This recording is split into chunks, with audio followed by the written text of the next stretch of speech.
ये जो रिवाइव हुआ है नेशनल एक्शन प्लान के तहत जो एपेक्स कमेटी बनी हुई है, उसको जो रिवाइव किया गया है उन्हीं लाइनों पे रिवाइव किया गया है। चारों चीफ मिनिस्टर मौजूद थे, किसी ने मुखालफत नहीं की इस प्लान की। ये खदशात दुरुस्त नहीं है। मैं वहाँ पे मौजूद था, चीफ मिनिस्टर साहब ने कोई इख्तलाफ नहीं किया, किसी किस्म का वहाँ पे कोई इख्तलाफ नहीं किया। CM KP ने ब्रीफ किया कि कोई अज़्म इस्तेहकाम उनके सामने कोई ऑपरेशन की बात नहीं आई, ना उन्होंने मंजूरी दी है।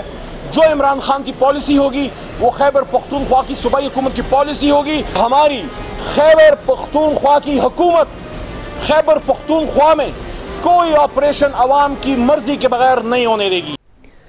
बिस्मिल्लाहिर्रहमानिर्रहीम, अस्सलाम वालेकुम नाज़रीन। आज वफाकी काबीना का इजलास हुआ जिसकी सदारत की प्राइम मिनिस्टर ने अरकान को अज़्म इस्तेहकाम ऑपरेशन पर तफसीली ब्रीफिंग भी दी। काबीना इजलास में उन्होंने वजाहत देते हुए कहा कि ऑपरेशन अज़्म इस्तेहकाम में इंटेलिजेंस की बुनियाद पर कार्रवाइयाँ होंगी। मज़ीद उन्होंने ये कहा कि आपसी लड़ाइयों की बजाय अज़्म इस्तेहकाम ऑपरेशन को सपोर्ट करना होगा। अज़्म इस्तेहकाम ऑपरेशन से मुताल्लिक़ गलत फहमियाँ फैलाई जा रही हैं। ये भी उन्होंने कहा कि ऑपरेशन माजी की तरह बड़े ऑपरेशन से मुख्तलिफ है, ये तमाम पहलुओं पर मुश्तमिल एक कौमी विजन है। ब्रीफिंग के दौरान प्राइम मिनिस्टर ने मजीद कहा कि ये ऑपरेशन किसी मखसूस इलाके में नहीं होगा और ना ही ऑपरेशन से आबादियों को नकल मकानी या इनखला करना पड़ेगा। वज़ीर दिफा ख्वाजा आसिफ की न्यूज़ कॉन्फ्रेंस भी हुई और उन्होंने ये कहा कि दहशतगर्दी काबू ना की तो दूसरे सूबों तक फैल जाएगी। ऑपरेशन अज़्म इस्तेहकाम ख़ास तौर पर खैबर पख्तूनख्वा और बलूचिस्तान में होगा। ऑपरेशन अज़्म इस्तेहकाम के कोई सियासी अज़ाइन नहीं है, ख्वाजा आसिफ का ये कहना। नाज़रीन, तहरीक इंसाफ समेत तमाम जमातों के तहफ़्फ़ुज़ात दूर करेंगे, ये भी उन्होंने यकीन दहानी करा दी है। अगर हुकूमती इत्तेहाद में शामिल पीपल्स पार्टी की बात करें तो उन्होंने भी ऑपरेशन अज़्म इस्तेहकाम की हिमायत की है। बिलावल भुट्टो ज़रदारी साहब ये कहते हैं कि हुकूमत ने दहशतगर्दी के ख़िलाफ़ तगड़ा कदम उठाया है। हुकूमत के जो मुश्किल फ़ैसले हैं ज़ाहिर है वो हमारे साथ मुशावरत करके आगे चल रही है तमाम मुश्किल फ़ैसलों पर। ये उन्होंने कहा हुकूमत अपोजिशन समेत तमाम स्टेक होल्डर से भी मुशावरत करे। अगर तहरीक इंसाफ की बात की जाए तो आज अली मोहम्मद खान ने मीडिया से बात की है और उन्होंने कहा कि खैबर पख्तूनख्वा में अवाम की मर्जी के बगैर कोई ऑपरेशन नहीं होने दिया जाएगा। ये ऑपरेशन ज़रूरी है तो पहले पार्लियामेंट को एतमाद मिले। अस्करी क़यादत ऑपरेशन से मुतालिक पार्लियामेंट में ब्रीफिंग दे। मुशीर इत्तलात KP बैरिस्टर सैफ ये कहते हैं कि वज़ीर आला अली अमीन गंडापुर ने किसी किस्म के ऑपरेशन की हिमायत नहीं की। एपेक्स कमेटी में अज़्म इस्तेहकाम पर बहस हुई, फैसला नहीं हुआ था। ये तमाम मामलात इसी की मुनासबत से आज का पहला बड़ा सवाल एक्सपर्ट्स के लिए कुछ यूँ होगा कि पीपल्स पार्टी का भी ऑपरेशन अज़्म इस्तेहकाम की हिमायत का ऐलान, क्या आपसी लड़ाइयाँ लड़ने की बजाय तमाम जमातों को इस्तेहकाम की तरफ बढ़ना चाहिए? मैं तारुफ करवा दूँ पैनल का। प्रोग्राम में मेरे साथ मौजूद हैं अयाज खान साहब, आमिर इलियास राना साहब, फैसल हुसैन साहब, नवीद हुसैन साहब और इलियास साहब। मैं आप सबको खुश आमदीद कहूँगी। नवीद साहब, आपसे आगाज़ कर रही हूँ क्योंकि कल भी हम बात कर रहे थे कि मुखालफत की क्या वजह है, जो अपोजिशन समेत दीगर सियासी जमातें इस ऑपरेशन की मुखालफत कर रही थी। आज चूँकि बहुत सारी क्लैरिटी दे दी प्राइम मिनिस्टर ने, वज़ीर दिफा ने भी, आपको लगता है कि वाकई अब वक्त आ गया है कि ये जो आपसी लड़ाइयाँ हैं, जो कि हम बारहा मईशत के कॉन्टेक्स्ट में भी ये बात करते थे कि जब तक सियासी तौर पर ये साथ नहीं बैठेंगे, सियासी इस्तेहकाम नहीं आएगा, एक ग्रैंड डायलॉग की तरफ सियासी जमातें नहीं बढ़ेंगी, उस वक्त तक मामलात जो हैं वो जो इशूज़ हैं वो सॉल्व नहीं हो सकते। तो आपको लगता है कि अब इस ऑपरेशन को मद्देनज़र रखते हुए वो वक्त आ गया है कि आपसी लड़ाइयों को, जो प्राइम मिनिस्टर साहब भी कह रहे हैं, नज़रअंदाज करके आगे बढ़ें ये सियासी जमातें? दुआ, सबसे पहले तो देखें, जब भी मिलिट्री के कॉन्टेक्स्ट में ऑपरेशन का जिक्र आता है तो हमेशा काइनेटिक ऑपरेशन की बात का तस्वुर जहन में आता है। और काइनेटिक ऑपरेशन का मतलब ये है कि ताकत का इस्तेमाल। तो ये जिस तरह से ये फैसला किया गया था, शायद वहीं पे अगर क्लैरिटी दे दी जाती तो इतना जो है एक तूफान ना उठता।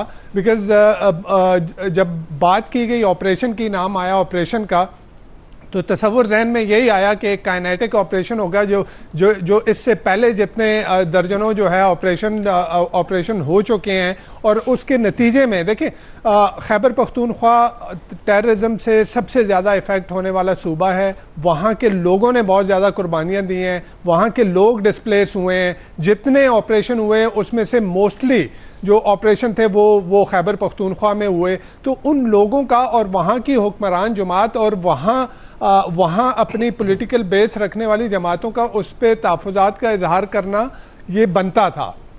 अब बात यह है कि अगर वहीं पे ये क्लैरिटी आ जाती, आप देखें 2017 में जब ऑपरेशन रद्दुल फसाद लॉन्च किया जा रहा था, तो वहां पे क्लैरिटी दी गई कि ऑपरेशन ज़रबे अज़ब के नतीजे में, यानी जो गेन्स हुई थी, जो कुछ वहां से हासिल किया गया था, उसको फर्दर स्ट्रेंथन करने के लिए, और जो बचे खुचे टेररिस्ट हैं और उनके स्लीपर सेल्स जो हैं वो हमारे अर्बन एरियाज में, उनके खिलाफ ये ऑपरेशन लॉन्च किया जा रहा है। तो एक क्लैरिटी थी, यहां पे क्लैरिटी नहीं थी। यहां पे ये कहा गया कि जी एक ऑपरेशन लॉन्च किया जाएगा और तसव्वुर यही आया। अच्छा, एक बात ये भी की जा रही थी कि जी देखें, जब आपने ऑपरेशन ज़रबे अज़ब के नतीजे में आपने कहा कि जी आपने टेररिस्ट का जो कमांड एंड कंट्रोल सेंटर, उनकी बॉम्ब मेकिंग फैक्ट्रीज और ये सब कुछ खत्म कर दिया, और टेररिस्ट की इस तरफ, बॉर्डर के इस तरफ जो है उनकी अब महफूज पनाहगाहें नहीं रही, अब वो बॉर्डर के उस तरफ चले गए हैं, तो फिर एक लार्ज स्केल काइनेटिक ऑपरेशन का तस्वुर ही फिर कैसे वो बनता है। अच्छा, फिर ये भी कि जब आप लार्ज स्केल काइनेटिक ऑपरेशन नहीं कर रहे, बिकॉज जो टेररिस्ट हैं, जो दहशतगर्द हैं, वो बॉर्डर के उस तरफ हैं और वो इस तरफ आके कार्रवाइयां करके उसके बाद उस तरफ चले जाते हैं, तो मेरे ख्याल में क्लैरिटी अगर उस वक्त ये दी जाती तो ये इतना जो है वो तूफान ना उठता, क्योंकि सारी अपोजिशन की जमातें और बिलखुसूस वो जमातें जिनकी पावर बेस जो है वो केपी में है या बलोचिस्तान में है, उन्होंने खुल के इसकी मुखालफत की, और उसके बाद जो है वो गवर्नमेंट को जो है एक और स्टेटमेंट जो है वो इशू करना पड़ा रात में। कल रात में वो स्टेटमेंट आया और उसमें उन्होंने क्लैरिफाई किया कि जी देखें, ये लार्ज स्केल काइनेटिक ऑपरेशन नहीं है, ये ताकत का इस्तेमाल, ये फौज कशी नहीं होगी, ये जो है ये आईबीओज होंगे, इंटेलिजेंस बेस्ड ऑपरेशन होंगे जो पहले हो रहे हैं, उन्हीं को फर्दर स्ट्रेंथन किया जाएगा, उनको एक्सपेडाइट किया जाएगा, मजीद ऐसे ऑपरेशन होंगे। तो मेरे ख्याल में यहाँ पे किसी भी पाकिस्तान की किसी भी जमात को, क्योंकि ये ऑपरेशन तो ऑपरेशन रद्दुल फसाद के बाद से इस किस्म के ऑपरेशन जो है वो हो रहे हैं, और अभी तक किसी सियासी जमात को इसके ऊपर कोई तहफ़्फ़ुज़ात नहीं थे। लेकिन एक बात जो कल के स्टेटमेंट में कही गई वो इम्पोर्टेंट है, और वो बात ये है कि जी जो नेशनल एक्शन प्लान था, जी जो 2014 में आपने आर्मी पब्लिक स्कूल पेशावर के ऊपर जो दहशतगर्दों का हमला हुआ था, उसके नतीजे में एक होल ऑफ नेशन जिसको पार्लियामेंट की सपोर्ट हासिल थी, वो एक कंप्लीट नेशनल एक्शन प्लान था कि किस तरह से दहशतगर्दी से एक बहैसियत कौम लड़ना है। तो वो नेशनल एक्शन प्लान शायद उस पे इम्प्लीमेंटेशन होती। कल भी हमने जिक्र किया, जो फौज के करने के काम थे उन्होंने तो किए, लेकिन जो सियासतदानों के करने के काम थे, जो हमारी सिविलियन लीडरशिप के करने के काम थे, जो रिफॉर्म्स लानी थी, वो जो है वो ना हो सकी। तो शायद अगर नेशनल एक्शन प्लान, आप समझते हैं अगर नेशनल एक्शन प्लान के तमाम नुकात पर मुकम्मल अमल दरामद कर लिया जाता तो आज हम किसी और ऑपरेशन की जरूरत न पड़ती। आयाज साहब, ये बात तो दुरुस्त है, लेकिन अगर अज़्म इस्तेहकाम ऑपरेशन से मुतालिक जिस तरह प्राइम मिनिस्टर साहब भी कह रहे हैं कि गलत फहमियां फैलाई जा रही है, और स्टिल अभी बैरिस्टर सैफ कह रहे हैं कि कोई केपी के वज़ीर आला को पता नहीं था और पार्लियामेंट को एतमाद मिले, पीटीआई का ये मौक़िफ़ है, आपको लगता है कि अब वक्त थोड़ा सा इसको पीछे रखकर इन तमाम चीज़ों को थोड़ा आगे बढ़ने की ज़रूरत है सियासी जमातों को, क्योंकि सिक्योरिटी इश्यूज तो हैं और ये चीज़ें नागुज़ीर हैं। क्या इसकी अंडरस्टैंडिंग सियासी जमातें लेकर वही बात कि आपसी लड़ाइयों को ख़त्म करके आगे बढ़ेंगी? वो तो बिल्कुल आप ठीक कह रही हैं, वो तो कंसेंसस बड़ा ज़रूरी है, क्योंकि ज़ाहिर है दहशतगर्दी का शिकार तो हम हो रहे हैं, दहशतगर्द मौजूद भी हैं, इसमें तो कोई शक वाली बात नहीं है। लेकिन मैं ये ख्वाजा साहब भी वो वजाहत कर रहे हैं कि जी वो CM KP भी वहाँ मौजूद थे, और वहाँ अगर इतनी ही बात थी कि जी IBOs मतलब इंटेलिजेंस बेस्ड ऑपरेशन होने हैं, तो फिर तो हाइप बनती नहीं थी, फिर आपको अनाउंस करने की ज़रूरत ही नहीं थी कि को इस्तेकाम पाकिस्तान को ऑपरेशन करने जा रहे हैं। जब सब ठीक कह रहे हैं, जब ऑपरेशन का वर्ड आप यूज़ करते हैं और उसमें ज़ाहिर है किसने करना है, आपकी बाकी पुलिस और बाकी फोर्सेस तो इस काबिल है नहीं, फौज नहीं करना होता इस मुल्क में, ये सीधी सी बात है, क्योंकि उनको उस लेवल पे आप ट्रेंड ही नहीं कर सके। मतलब नेशनल एक्शन प्लान की भी बात होती है ना, आधे मसाइल तो आपके उस पर अमल दरामद से हल हो जाने थे, लेकिन वो नहीं हो सकते थे। उसमें भी सियासी मसलतें बहुत ज़्यादा थी, क्योंकि मुझे तो इत्तफाक है 2-3 मीटिंग्स उन दिनों अटेंड करने का, जब ये डिस्कशन हो रही थी, और उसमें समझ आ रही होती थी कि वो एक जमात कहती थी ये फ़लाँ चीज़ हमारे लिए काबिल कबूल नहीं है, दूसरी कहती थी हमारे लिए काबिल कबूल नहीं है। वो मसाइल अपनी जगह है, लेकिन वो जो रात वजाहत आई प्राइम मिनिस्टर ऑफिस से, वो वजाहत सेकंड थॉट है। मैं इस चीज़ को मानने के लिए तैयार नहीं हूं कि पहले यही फैसला हुआ था और उसके बाद आपने चेंज कर लिया। नो, मेरे ख्याल में आपने फैसला ऑपरेशन का ही किया था। लेकिन फिर वही बात आ जाती है, हमारा सबसे बड़ा इशू है कि हम होमवर्क किए बगैर चीज़ें अनाउंस कर देते हैं। आपको नहीं पता था उस पर क्या रिएक्शन आएगा। आप ये नहीं समझते थे कि वो जिस सूबे के लोग सबसे ज़्यादा मुतासिर हुए इस दहशतगर्दी की वजह से, उनसे सबसे पहले तो उनसे बात करनी चाहिए थी। उन पॉलिटिकल पार्टीज को एतमाद में लेने की जरूरत थी कि जी वो अच्छा आपने फैसला कर लिया कि जी एक वज़ीर आला बैठा हुआ था उनका और हमने फैसला कर लिया। इस तरह नहीं होता हुजूर। अब आज आप कह रहे हैं कि जी हम मतलब ख्वाजा साहब भी कह रहे हैं कि पार्लियामेंट में पीटीआई समेत तमाम जमातों को एतमाद में लेंगे और कंसेंसस के बाद हम आगे बढ़ेंगे। ये पहले करने का काम था, अब करने का नहीं है। मतलब आपने बिला वजह उनको अपर हैंड दे दिया उन जमातों को कि जी वो उन्होंने कहा जी ऐसी की तैसी हम नहीं करेंगे। अच्छा, वो अब उन पे पब्लिक प्रेशर भी बहुत ज्यादा होगा। आप अगर ये माहौल पहले बना लेते, उनसे बात कर लेते, कहीं वो तो कोई 80% कंसेंसस आप डेवलप कर लेते ना, बाकी उनसे कहते कि यार आप जाएं, आप बात करें अपने लोगों से और इस पे कायल करें उन्हें, क्योंकि ये बहुत ज़रूरी है। जाहिर है उनको, और जो बाद में बात हो रही थी इन कैमरा ब्रीफिंग देने के लिए तैयार हैं हम, वो आपने पहले क्यों नहीं दी पार्लियामेंट को?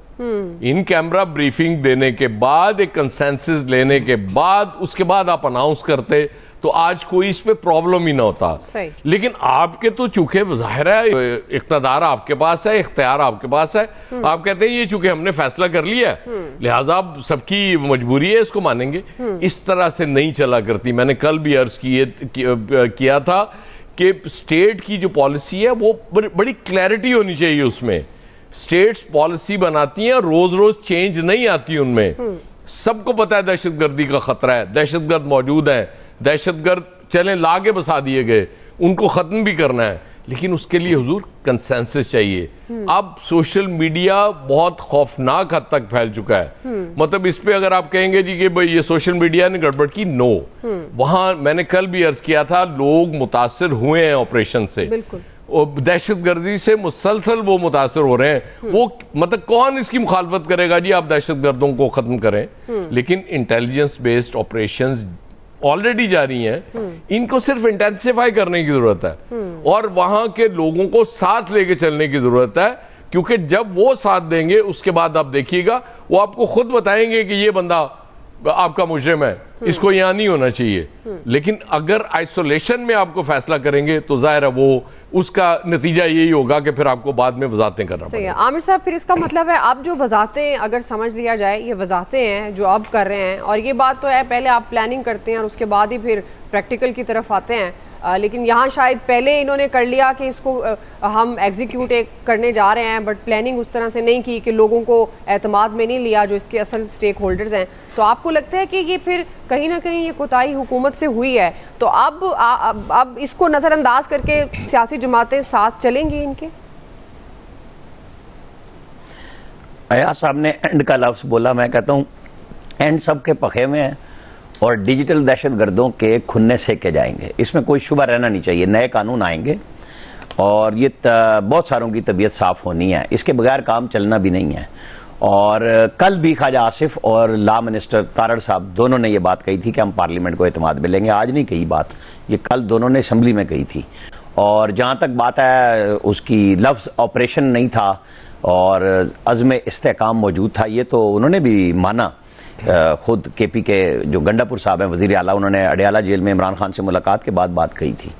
तो मुलाकात की बात तक ये बिल्कुल दुरुस्त है कि वहाँ पे हुआ, और हर चीज़ का एक फोरम होता है कि आपको वेग चीज़ तो पार्लियामेंट के अंदर नहीं लेके जानी। आप एक कानून भी जब बनाते हैं तो वो पहले कैबिनेट पास करती है, फिर पार्लियामेंट में जाता है, फिर बहस होती है, जो मर्जी करें। फिर पार्लियामेंट इसी तरह चला करती है। कोई प्राइवेट मेंबर बिल तो नहीं ना आ रहा कि जी बराह रास्त वो वहाँ आ जाएगा। एक एपेक्स कमेटी है जिसमें चारों सूबों के वज़ीर आला, चूंकि आपका सवाल स्टार्ट हो रहा था कि पीपल्स पार्टी ने भी हिमायत कर दी, पीपल्स पार्टी के वज़ीर आला मुराद अली शाह और सरफराज बुगटी 2 वज़ीर आला उसके अंदर मौजूद थे उनके, और दोनों ने उसको अप्रूव ऑलरेडी किया था। गंडापुर साहब भी 24 घंटे खामोश रहे और उसके बल्कि 48 घंटे खामोश रहे, और इमरान खान से मुलाकात के बाद उन्होंने लफ्ज़ ऑपरेशन पे एतराज़ किया था। वो कल प्राइम मिनिस्टर ऑफिस ने जब वजाहत की तो आज सब ठंडे हो गए हैं कि जी नहीं, कोई ना तो बड़े पैमाने पे फौज की मूवमेंट हो रही है और ना लोगों को डिस्प्लेस किया जाएगा। यही हम कल बात कर रहे थे। पार्लियामेंट का राइट है, उसको बताया जाए, इन कैमरा ब्रीफिंग चाहे उसकी कमेटी को दी जाए, और लोगों ने उस पार्लियामेंट को भी मान लिया जिस पे आज भी तड़प रहे थे कि 7 अरब रुपए उनको न दिए जाएं जो हमारे फार्म के मुताबिक नहीं आए। चलें जी, अब आपके फार्म के मुताबिक नहीं आए तो दूसरे के मुताबिक आ गए। आप उसी पार्लियामेंट में जहां आप कहते हैं कि ये गवर्नमेंट भी जाली है, वहीं ब्रीफिंग भी लेना चाहते हैं। ये राइट है पार्लियामेंटेरियंस का, एक दूसरे पे एतराज़ भी करें, गुफ्तगू भी करें। हमें तो यही बात करनी है कि जी पाकिस्तान के आम आदमी को आप इस्तेकाम बख्शें, क्योंकि इशू ये नहीं है कि जी सिविलियंस ने नैप को सही नहीं किया, ये दोनों की जिम्मेदारी थी, चाहे वो हमारे लॉ एंड ऑर्डर नाफिज करने वाले इदारे हों, सिविलियन हो। पुलिस ने बहुत कुर्बानियां दी हैं और चारों सूबों की पुलिस ने दी। हम यकसर ये नहीं कह सकते। बड़े बड़े पैमाने पे मियाँ वाली में 2 दफ़ा बड़े हमले पुलिस ने रोके हैं थानों के ऊपर आके, और जगह जगह पे पुलिस वाले खड़े होते हैं और चारों सूबों में खड़े होते हैं। ये नहीं है, कोताहियां भी बहुत हैं, करप्शन भी बहुत है, लेकिन हम उनकी जानों के ऊपर ये नहीं कह सकते कि जी वो बिल्कुल फारिग लोग हैं। मैं इस फोरम पे बिल्कुल कहूंगा कि उन्होंने भी बहुत काम किया और तमाम लोग करते हैं। आम आदमी की भी जान गई है। अच्छी बात है कि एक चीज को हतमी तौर पे तय करने के लिए अब वो जो दहशतगर्द लाए गए बसाए गए उसके ऊपर तो यहाँ पे कोई बात ही नहीं ना करता, क्योंकि हमने तो मशरकी पाकिस्तान पे भी कभी बात नहीं की कि जी क्यों कर लेंगे। हमारा तो मसला ये है कि हम नई गलती नहीं करते, हम पुरानी गलतियों को दोहराने के आदी हैं। तो हमें इस आदत पे ही चलना है। एक तय हो गया है, उसको बहुत अच्छे अंदाज से तय कर लेना। ये मुझे पता है, आप जैसे जो छछोरे आ जाते हैं ना बीच में कुछ ना कुछ हरकत करते हैं, मुझे पता है। कोई बात नहीं, आप भी उन्हीं में आएंगे जिनके मैंने कहा है सेके जाएंगे, और वो क्या सेके जाएंगे ये आपको पता लग जाएगा। एक अच्छी बात हुई है कि गवर्नमेंट ने भी वजाहत कर दी, कोई उसमें जिदबाजी नहीं हुई कि जो अपोजिशन की जमातें हैं, जो बात अभी हो रही थी, देखें ये हमेशा से चेंज होती है पोजीशन के, जो चेयर पे बैठ जाते हैं आके फ्रंट पे और उनका ख्याल ये होता है कि अब हमारे पास है इख्तियार, तो वो कुछ और सोचते हैं। जो अपोजिशन में बैठते हैं तो लेकिन लोगों की नुमाइंदगी दोनों कर रहे होते हैं, और अच्छी बात यही होती है कि इवॉल्व करें आप कंसेंसस कि हाँ कम से कम ये वो जगह हैं जहां हमारा इत्तेफाक राय मौजूद है कि इंटेलिजेंस बेस्ड ऑपरेशन होंगे, ड्रोन यूज होगा और उन दहशतगर्दों को पकड़ा जाएगा, तो बहुत अच्छी बात है। जी फैसल साहब, आपको लग रहा है कि अब ये जमातें इस ऑपरेशन पर एक साथ होकर हुकूमत को सपोर्ट करने जा रही हैं, जो कल तक एतराज़ कर रही थी, मुखालफत कर रही थी, ऑल्दो अभी भी ऐसे बयानात मौजूद हैं? देखिए, कोई भी जो शख्स भी पाकिस्तान में रहता है, कोई भी शख्स ये नहीं चाहेगा कि इस मुल्क से जो है वो दहशतगर्दी ख़त्म हो। अगर इस मुल्क में चाहे वो बैरूनी दहशतगर्द हैं या अंदरूनी दहशतगर्द हैं, सियासी जमातों से आप नज़रियाती और सियासी इख्तलाफ कर सकते हैं, लेकिन कोई भी पाकिस्तान की सियासी जमात कम से कम ये नहीं चाहती होगी कि वो इस मुल्क के अंदर जो है वो दहशतगर्दी जो है वो बरकरार रहे, क्योंकि सियासी जमातें, आम इंसान सभी जो है दहशतगर्दी के जो है वो निशाना बनते हैं। बात यह है कि तरीक़ेकार पे इशू है कि जो आप ऑपरेशन की बात हो रही है, इस पे लोगों के जो है वो एतराज़ात हैं। ऑपरेशन करने वालों के पास भी एक मजबूत दलाइल हैं और मुखालफत करने वालों के पास भी जो है वो इसके हवाले से दलाइल हैं। तो ज़्यादा बेहतर होता, और ज़्यादा बेहतर अब भी है कि इस चीज़ को जो है बैठ के जो है हल कर लिया जाए। एक दहशतगर्दी के खिलाफ माजी में ऑपरेशन हुए, कामयाब हुए, नाकाम हुए, अब इस बहस का कोई फ़ायदा नहीं है। अगर इस वक्त मुल्क के अंदर दहशतगर्दी है तो उसको हमने ख़त्म करना है, चाहे उसको हम ऑपरेशन के नाम पे ख़त्म करें या ऑपरेशन का नाम लिए बगैर जो है वो ख़त्म करें। हमें दहशतगर्दी के ख़ात्मे के लिए ऑपरेशन करने की ज़रूरत क्यों पड़ती है? दहशतगर्दी अगर हो रही है तो इसको जिन हालात में पाकिस्तान है, जिस खित्ते में पाकिस्तान है, इसके जो जोग्राफियाई हालात हैं, इसके साथ जो अंदरूनी और बैरूनी दुश्मन है, उसमें तो ये ऑपरेशन हमारा एक मामूल की कार्रवाई होना चाहिए। पर जहाँ भी दहशतगर्दी हो रही है उसको जो है वो ख़त्म किया जाए। ख़ास तौर पे नाम लेके ऑपरेशन करते हैं तो उससे जो है लोगों में शक व शुबहात पैदा होते हैं और फिर लोग अपनी पॉलिटिकल स्कोरिंग भी करते हैं उसकी बुनियाद पर, जैसे इस वक्त भी हो रही है, पॉलिटिकल स्कोरिंग हो रही है। और हो सकता है उनमें जो पॉलिटिकल स्कोरिंग करने वाले लोग हों वो हकायक से जो है मुँह चुरा रहे हों। अगर हम तहरीक इंसाफ को ले लें, JUI को ले लें, हो सकता है कि उनका मौक़िफ़ जो है वो हकायक के मुनाफी हो, लेकिन जो उनका मौक़िफ़ है आप उससे जो है वो सरफ़े नज़र तो नहीं कर सकते। फिर माजी में जो ऑपरेशन हुए हैं उसमें एक आम आदमी मुतासिर हुआ है, और ये हुआ है, इससे तो इनकार नहीं कर सकते। उस पर ऑपरेशन करने वालों की नीयत भी नहीं थी। ये जो आम आदमी मुतासिर हुआ वो एक दानिस्ता किसी पॉलिसी के तहत नहीं हुआ होगा, लेकिन जब ऑपरेशन होता है तो उसके असरात जो है वो एक आम आदमी भी बर्दाश्त करता है। तो अब इन सियासी जमातों का भी ये कहना है कि ऑपरेशन करना है तो इस तरह के हालात ना पैदा किए जाएं कि अगर माजी में हुए हैं तो वो इस दफ़ा भी आम आदमी मुतासिर हो। अब जैसे कल वजाहत आ गई, अच्छी बात है, अगर इस तरह का ऑपरेशन हो रहा है जो बहुत फोकस ऑपरेशन होगा तो ये अच्छी बात है, लेकिन बेहतर यही है कि इस मसले को बैठ के हल कर लिया जाए। अब ये जो सियासी जमातों ने जो एक माहौल बना दिया है इस ऑपरेशन की मुखालफत करके, तो इस माहौल से पीछे हटना इनके लिए भी आसान नहीं है। अब इनको भी आपको जो है महफूज रास्ता देना पड़ेगा। इस पर एक जमीनी हकीकत है, तल्ख है, सख्त है, शीरी बहस को छोड़े। तहरीक इंसाफ इस वक्त एक मुल्क की बहुत बड़ी पार्टी है। जहां हम ऑपरेशन करने जा रहे हैं उसका मरकज जो है वो KPK में तहरीक इंसाफ का जो है होल्ड है। अब अच्छा है, बुरा है, सख्त है, हम तो कहते हैं चलो बहुत बुरी बात है उनका होल्ड है, लोग उनको पसंद करते हैं, बहुत बुरे लोग हैं तहरीक इंसाफ को पसंद करते हैं। नहीं करना चाहिए तहरीक इंसाफ को पसंद, चाहिए अगर इससे कोई खुश होता है इस बात से खुश हो जाए, लेकिन हकीकत तो है ना, बिल्कुल इससे तो आप इनकार नहीं कर सकते।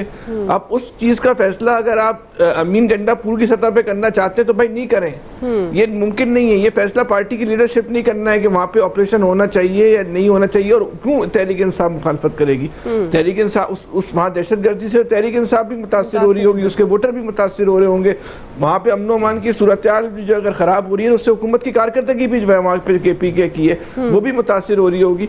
तो जो ऑपरेशन करने वाली कुव्वतें हम तो ये समझते हैं हुकूमत की अम्ब्रेला के नीचे होना चाहिए। तो शहबाज शरीफ को चाहिए कि वो इस मामले पे जो है वो इमरान खान से बात कर ले।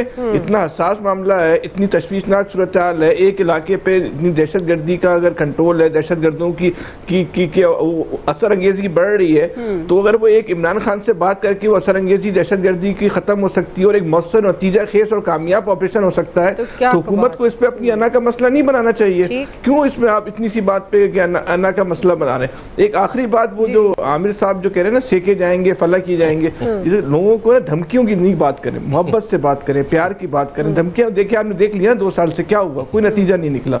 अगर मजीद भी धमकियां देके बात करना चाहते हैं देते रहे, नतीजा नहीं निकलेगा। तो इस कौम से आप मोहब्बत से बात करें, प्यार का पैगाम दें, ताकि लोगों में अपनाइयत पैदा हो, आपसे मोहब्बत पैदा हो, लोग आपकी तरफ आए, लोगों को गले लगाएं। ये नहीं रहे कि जो आमिर साहब बोल रहे देखना अब देखा सेका जाएंगे और कल बात हो गई है वजीर उनकी लॉ मिनिस्टर की और दिफा की, अब देखना उनका क्या असर कर दिया। ये कौन सी जबान है? नहीं वो जहां से यार जहां से उन्होंने सुना है वहां इसी तरह की लैंग्वेज इस्तेमाल होती है, आप ये टेंशन न लें। मतलब मुनासिब बात नहीं है भाई, अपना एंड क्यों पका रहे हैं? हो जाएगा, तेरा पकया जाएगा। अपनी ये आमिर साहब के भी शान नहीं है। ये आमिर साहब के भी मकार के बहुत बड़े चैनल में बैठे हैं, जिम्मेदार ओहदे पर हैं। इस तरह की धमकियां देना, पूरी कौम को धमकियां देना, ये पूरी कौम की हम ऐसी तैसी करके, अरे भाई डरो, 2 साल से जो डिजिटल दहशतगर्दी कर रहे हैं वो डरे। हम तो बहुत डर गए, फैसल एक डिजिटल दहशतगर्दी से डरे आप, खौफजदा हो गए। आपको बता रहा हूँ, फैसल मुतनब्बे कर रहा हूँ, बिल्कुल कांपो, फटाफट कांपने शुरू कर दो। फैसल एक रिक्वेस्ट कर सकता हूँ आपसे? जी आप प्राइम मिनिस्टर को इजाजत ले लें, वो इमरान से बात कर लेंगे। जी इलियास साहब। नहीं, मैं सिर्फ ये कहना चाह रहा हूँ आमिर साहब से भी दुआ आप भी रिक्वेस्ट करें कि इस तरह की गुफ्तगू ना करें। मुनासिब नहीं लगता कि लोगों को धमकियां देना, देखना तुम्हारा क्या असर होगा। मतलब फैसले तो मैं ही कर रहे हैं ना। 47 पर बैठे हुए, धमकियां आपकी ऐसी हैं। जी इलियास साहब, 47 वाले 45 को धमकियां दे रहे हैं। यार डरो नहीं, तुम्हें बचा लेंगे, डरो नहीं, डरो नहीं यार, बचा लेंगे, क्यों परेशान होते हो? नहीं आप क्यों समझ रहे हैं आमिर साहब, अल्लाह इतने बड़े ये सारी धमकियां आपने मैं ये कह रहा हूँ कोई इंटरनेशनल भाई नहीं, मैं ये कह रहा हूँ दुआ के कहीं इंटरनेशनल ट्रैवलिंग पे तो नहीं जा रहे, इनको पता लगे किसी लिस्ट में मौजूद है।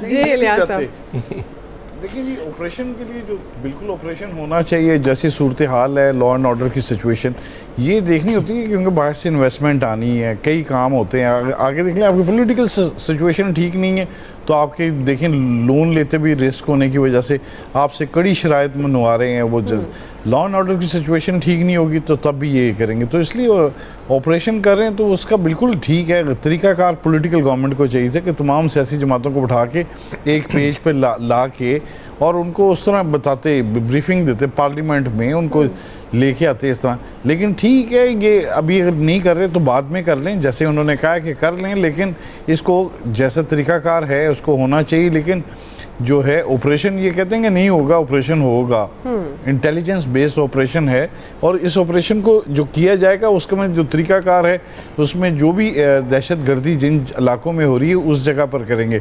और ये इंटेलिजेंस बेस्ड ऑपरेशन ये नहीं है कि ऑपरेशन का मतलब जो लेके कि जी पूरे मुल्क में ऑपरेशन स्टार्ट कर दिए, डंडे मार रहे हैं, ये नहीं है। ये देखेंगे जहाँ कोई ऐसी सिचुएशन होगी जहाँ से इंफॉर्मेशन मिलेगी उधर ऑपरेशन किए जाते हैं। अब केपी में हो, पंजाब में हो, ये बड़े ज़रूरी हैं, क्योंकि ये पॉलिटिशियंस जो हैं, पॉलिटिकल जमातें, इनका नहीं मसला, ये मसला है आवाम को बचाने के लिए।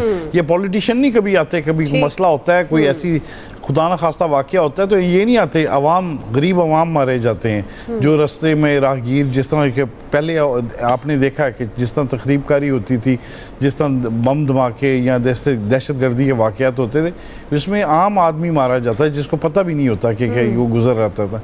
तो इसलिए इस ऑपरेशन में अभी भी, यानी देखें, अभी भी इंटेलिजेंस बेस्ड ऑपरेशन चल रहे होते हैं, जो रात के वक्त किसी भी जगह पर जहाँ लोगों को, दहशतगर्दों को पकड़ा जाता है, ये मुल्क से बाहर से ऑपरेशन हो रहे हैं और उसके कितने शवाहिद भी मिले हैं। तो लिहाजा इस चीज़ को है, इसको देखना चाहिए तमाम सियासी जमातों को कि एक पेज पर आने के लिए मुल्क को बचाना है, मुल्क के लिए।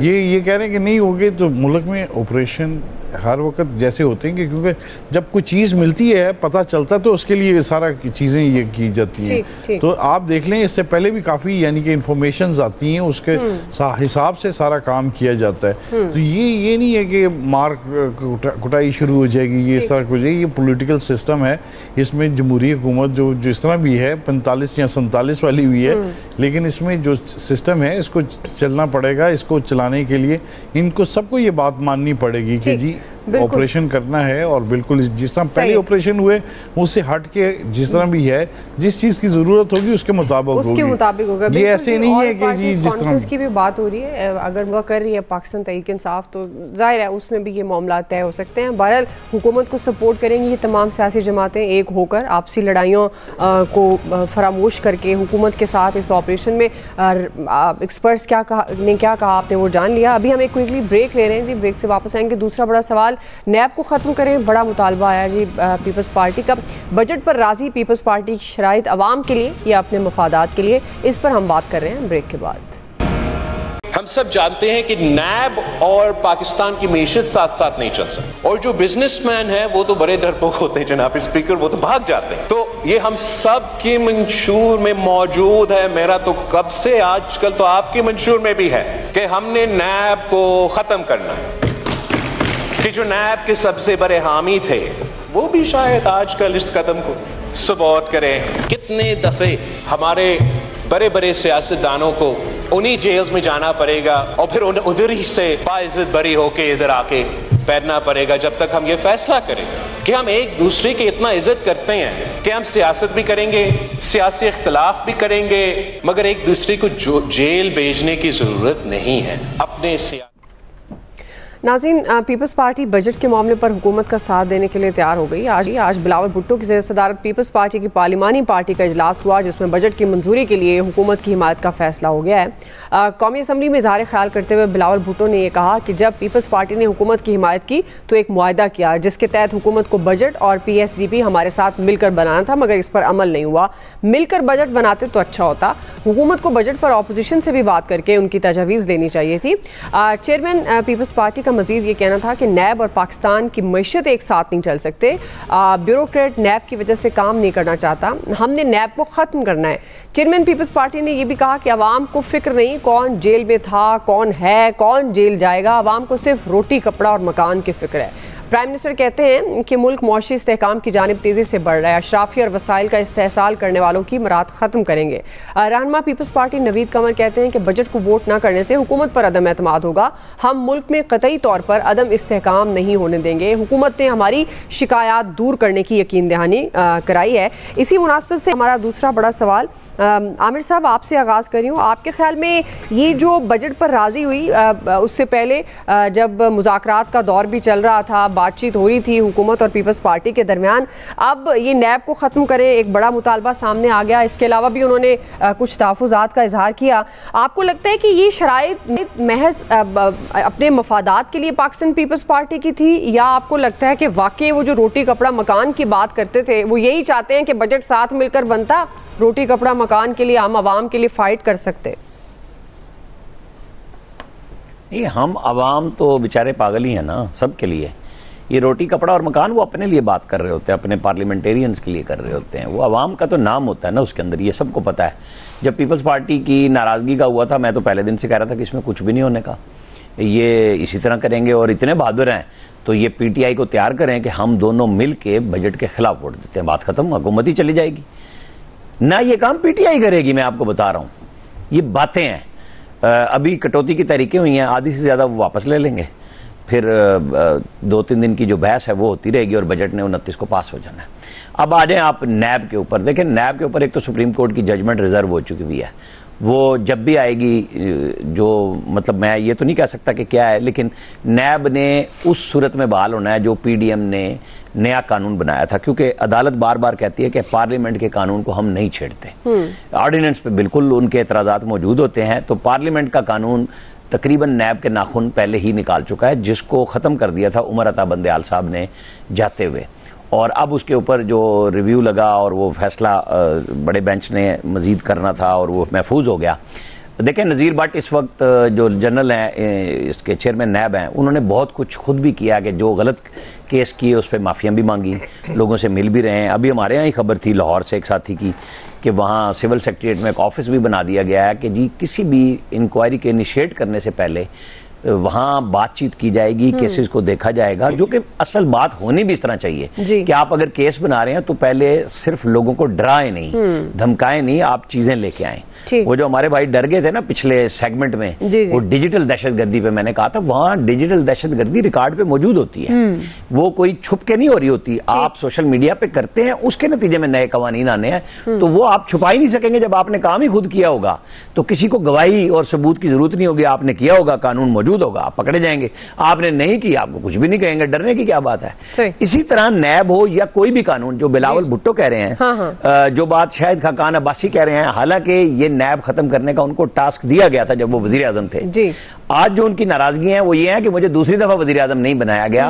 उस वक्त वो साकिब निसार साहब की एक धमकी पे बकरी हो गए थे कि तुमने अगर नैब तरमीम की, कानून बदला, हम उसे स्ट्राइक डाउन कर देंगे। तो बहादुरी उस वक्त थी जब वजीर आजम थे, पार्टी साथ खड़ी थी, लोग कह रहे थे, इन्होंने नहीं किया। और अब जिस दिन से अरेस्ट हुए उसके बाद से मुसलसल एक फिक्रा है, नैब को खत्म करें, नैब को खत्म। भाई सब लोग कहते हैं इस बात को, तो पार्लियामेंट अब मौजूद है। बिलावल भुट्टो को क्या मसला है, अपनी पार्टी के मेंबर से प्राइवेट मेंबर बिल इनिशिएट करें और खत्म कर दें नैब को। जी आया साहब, देखिए नैब जैसे इदारे नहीं होने चाहिए मेरे ख्याल में। उसकी वजह यह कि जब आप एक एक्स्ट्रा इदारा बना देते हैं तो वो बाकी एंटी करप्शन, FIA, वो फौरी तौर पे ये समझ लेते हैं उसके जो करता धरता है कि हम तो हुकूमत के अंडर हैं, क्योंकि एक स्पेशल बन गई ना, इदारा बन गया। जैसे हद के इज्जत बिल पे जब हम मुखालफत इस चीज़ की कर रहे थे कि आप स्पेशल ट्राइब्यूनल्स क्यों बना रहे हैं, वो बनते ही इसीलिए हैं कि वो फिर अदालतें समझना शुरू हो जाएंगी कि हमने हुकूमत के खिलाफ कोई फैसला नहीं देना।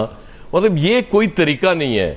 आपको आज फायरवॉल बनाने की और पाबंदियां लगाने की क्यों जरूरत पड़ रही है? क्योंकि आपने इस मुल्क में मुकालमे पे पाबंदी लगा दी। इस मुल्क में यकीन करें मुकालमा हो रहा होता पहले दिन से तो आज इन पाबंदियों की जरूरत नहीं थी। उसकी वजह कि हर आर्ग्यूमेंट का एक काउंटर आर्ग्यूमेंट होता है और लोगों को बस बड़े मजबूत दलाइल भी होते हैं, लेकिन हमने चूंकि हर मसले का हल सिर्फ एक समझा हुआ है, पाबंदी लगा दें तो मसला हल हो जाएगा। इस तरह से चीजें नहीं होती, वक्त के साथ इवॉल्व होती हैं चीजें, उनको इवॉल्व होने देना चाहिए। एक तो पॉइंट। अब पीपल्स पार्टी जो हमारे दर्द में घुली जा रही है, इन्होंने क्या डील किया है गवर्नमेंट से? इन्होंने पैसे लिए ना अपने कि जी हमें भी उतना ही शेयर पंजाब में दें जितना आप अपने MPs को दे रहे होंगे। यार ये मुल्क है, आपने 1400 अरब रुपए के वो तरक्याती फंड रखे हुए, वो 2 साल पाबंदी लगाओ यार उस पर कि एक पैसा नहीं देना हमने किसी MP या MNA को। ये क्या तरीका है? और आप वो हम पे टैक्स लगा देंगे, हर शोबे पे टैक्स लगा देंगे। और खुदा का नाम है, अभी भी मैं कह रहा हूं, आज नैरोबी में देखें क्या हुआ है, लोगों ने पार्लियामेंट में घुस के आग लगा दी है। खुदा के लिए इस मुल्क को वहां तक ना पहुंचाएं। ये हम सबको बहुत प्यारा है ये मुल्क, क्योंकि हम इसे छोड़ के कहीं जा नहीं सकते, हमने यहां रहना है। इसलिए अपनी इस तरह की पॉलिसीज बनाते हुए और फिर हमारे दर्द में घुलना बंद कर दें बिलावल साहब या जो भी पॉलिटिकल पार्टी है, बिल्कुल ना हमारे दर्द में घुले। आप जब खुद कोई चीज छोड़ने के लिए तैयार नहीं है तो फिर हमें कुछ चाहिए नहीं आप लोगों से। आपकी बड़ी मेहरबानी। जी फैसल साहब। ये जो अभी बिलावल साहब गुफ्तगू कर रहे थे ना, ये वो गुफ्तगू है, ये हमारा जो सिस्टम है उसकी आकाश है, ये हमारे मुल्क का निज़ाम है, ये हमारे इस निज़ाम के माफिज हैं। और ये नौजवान तबका जो इस निज़ाम से जो बागी हो रहा है वो है इनके अल्फाज जो इन माफिजों के, उस वजह से जो है वो बागी हो रहा है।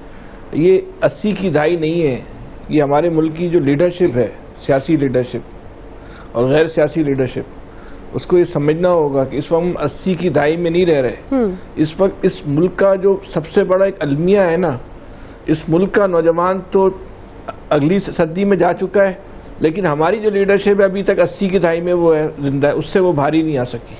ये सब 80 की दहाई वाले लोग हैं, इनको पता ही नहीं है कि आज का नौजवान कहाँ चला गया है, वो कहाँ जाके क्या सोच रहा है।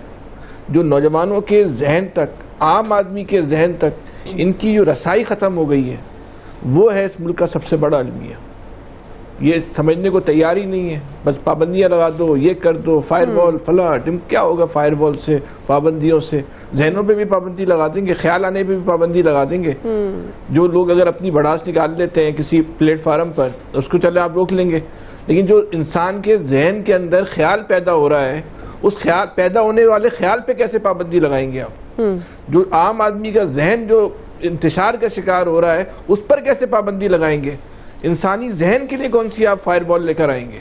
है वो भी आपके पास जात हो गई है तो बताएं आप, वो भी आपने किसी से लेनी होगी ना, आपके पास तो इतनी होगी तो बताएं कौन से मुल्क ने इंसानी जहन को कंट्रोल करने की जो है फायरबॉल। भाई इंसानी जहन के इंतशार को खत्म करना है तो आम आदमी की जो सोच तक सबसे पहले आपने रसाई पैदा करनी होगी, और दूसरी बात उसके बुनियादी मसाइल को हल करना होगा। ठीक, आप बुनियादी मसाइल को हल नहीं कर पा रहे हैं। आपकी लीडरशिप की सोच में और आम इंसान की सोच में तबका अशराफिया की जो तर्ज जिंदगी है और आम आदमी की जो तर्ज जिंदगी है, उसमें जमीन आसमान से बड़ा फर्क पैदा हो चुका है।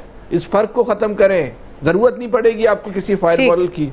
चले आप आम आदमी को जो है हुक्मरानी में शराकत इक़्तिदार में हिस्सा दें, आपको जरूरत नहीं पड़ेगी किसी फायरवॉल की, वो आप देने को जो है वो तैयार नहीं है। सही बात। फायरवॉल से आप इस मुल्क के मसाइल करना चाहते हैं तो ठीक है, करिए कोशिश। ठीक है, क्विकली ब्रेक से वापस आ रहे हैं। यही सवाल नवीद साहब और इलियास साहब का टेक लेंगे, हमारे साथ रहिएगा। वेलकम बैक नाज़रीन। इलियास साहब, आपको क्या लगता है पीपल्स पार्टी के अपने मफादात के लिए बजट पर राजी है और वो समझती है कि हम मुल्क और कौम के लिए हुकूमत के साथ चल रहे हैं, आवाम के लिए, या जिस तरह की अब शराइत कुछ सामने आई हैं तो उनको देखकर आपको क्या लगता है उनके अपने मफादात हैं? क्या कहते हैं, अभी भी समझ नहीं लग रही लोगों को, तो फिर बड़ी हैरानगी वाली बात है। यहाँ की आवाम बड़ी भूली है या लोग बड़े भूले हैं जिनको पता नहीं लगता। ये तो साफ पता चल गया कि इनकी डील हुई है पंजाब में, जिस तरह उन्होंने मांग लिया, अपना हिस्सा मांग लिया। जिस तरह इक़्तिदार में शराकत दारी का जो हिस्सा होता है, उन्होंने कहा बराबरी की बुनियाद पर हमें PSDP में और बजट साजी में नहीं लिया गया हमारे बंदों को, तो इसी तरह देखें वो लड़ भी नहीं रहे और अपना हिस्सा मांग रहे हैं। बिल्कुल ये तो साफ नज़र आ रहा है, फेडरल में भी और प्रोविंशियल में भी जो हिस्सा है अब वो मांग लिया। अब देख लें उसके सामने बड़ी अच्छी तकरीरें कर रहे हैं कि जी नैब ख़त्म कर देना चाहिए। नैब जो बनाई गई थी, अब देख लें इनको पता है कि देखें PTI की गवर्नमेंट आई, उन्होंने कहा था कि जी रिमांड कम दिन कर लिया जाए ताकि उनको वो ये इस तरह मसला था। उसके भी जितने भी थे उसके जो क्या कहते हैं नाखून नैब के, वो सब निकाल दिए थे। अब ये चाह रहे हैं कि बिल्कुल नैब को बिल्कुल ख़त्म कर दिया जाए। बिल्कुल ठीक है, ताकि पकड़े ना जाएं जाके आगे कुछ इन पर सियासतदानों पर ना हो। वो बिल्कुल बड़े वाज़ेह तौर पर उन्होंने कहा कि जी जब आ जाते हैं फिर बाइज्जत बरी होते हैं और फिर आके असम्बलियों में बैठ जाते हैं। आम आदमी तो कोई आता ही नहीं है, यही लोग आते हैं, बार बार आते हैं। ज़ाहिर है ये इलेक्शन किसका, पैसे की गेम है, सारी पैसे के साथ ही आता है। आम आदमी तो इलेक्शन लड़ने जाए तो उसको वोट भी नहीं लोग देते। तो ये जब तक ठीक है, दोनों तरफ से एक है, अवाम भी उन्हीं को वोट देती हैं, ये लोग भी वही मुंतखब होके आते हैं।